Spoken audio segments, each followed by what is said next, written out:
Hello everyone, welcome back to my channel. आज हम finally निकल चुके हैं एक न्यू ट्रिप पर। जर्नी का एक्साइटमेंट ऑलरेडी स्टार्ट हो चुका है। ट्रेन ऑलरेडी प्लेटफॉर्म पे आ चुकी थी तो हम सीधा ट्रेन में बैठ गए। तो हम दिल्ली पहुंच चुके हैं और हम वेट कर रहे हैं हमारी दूसरी ट्रेन का। और हमारी दूसरी ट्रेन आ गई जो दिल्ली से काठगोदाम जाने वाली थी, शताब्दी एक्सप्रेस। ट्रेन आते ही हम ट्रेन में बैठ गए और लिटरली यार ट्रेन का फील बहुत अच्छा था। थोड़ी देर में हमें ब्रेकफास्ट मिल गया और कुछ ही टाइम में हम अपने डेस्टिनेशन काठगोदाम पहुंच गए। काठगोदाम से हमने एक कार बुक की और निकल गए नैनीताल के लिए, हमारा फाइनल डेस्टिनेशन। और हम पहुंच गए हमारे डेस्टिनेशन नैनीताल पर।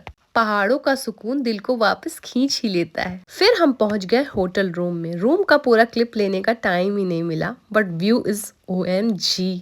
बस छोटी सी क्लिप में ही दिल आ गया। और ये है हमारा छोटा सा रूम, बहुत ज्यादा मेसी हो गया है। थोड़ा फ्रेश होके हम बाहर निकल पड़े घूमने के लिए। होटल के बाहर से ही कार मिली जो हमें नैनीताल के 7 फेमस पॉइंट्स पर घुमाने लेकर गई। हम कार में बैठ गए और ट्रैवल मोड फुल्ली ऑन।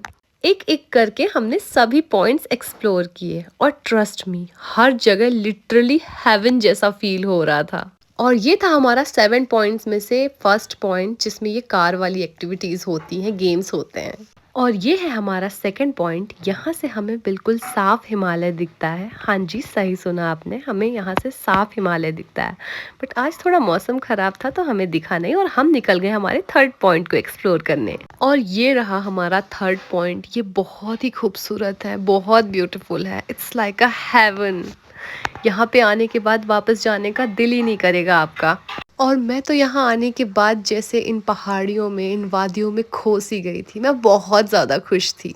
और इसी बीच रास्ते में हमें मिला सत्यनारायण मंदिर और वहाँ जाके उनके दर्शन करके मन खुश हो गया। और इस पॉइंट को नैनीताल में मैंगो पॉइंट नाम से जाना जाता है क्योंकि ये मैंगो के शेप में है। और सारे पॉइंट्स कवर करके हम आ गए मार्केट में और अब हमें पैदल मार्केट एक्सप्लोर करना है। और मार्केट जाने के बाद मुझे सबसे पहले मिली ये कैंडल शॉप और वहाँ जाके मैंने बहुत सारे कैंडल्स देखे। और फिर मैं आ गई शूज़ के शॉप में क्योंकि मुझे एक अच्छा सा शू या तो फिर सैंडल चाहिए था।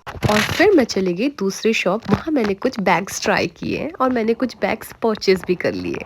और यहाँ पे आपको मार्केट रात में 10 बजे तक खुला हुआ मिलेगा, उसके बाद शॉप्स बंद हो जाते हैं। तो मैंने सोचा जितनी शॉपिंग कर सकती हूँ कर लूँ। और शॉपिंग करने के बाद हमें लगी थी जोरों की भूख और मुझे खानी थी वेज बिरयानी, तो हम आ गए खाने।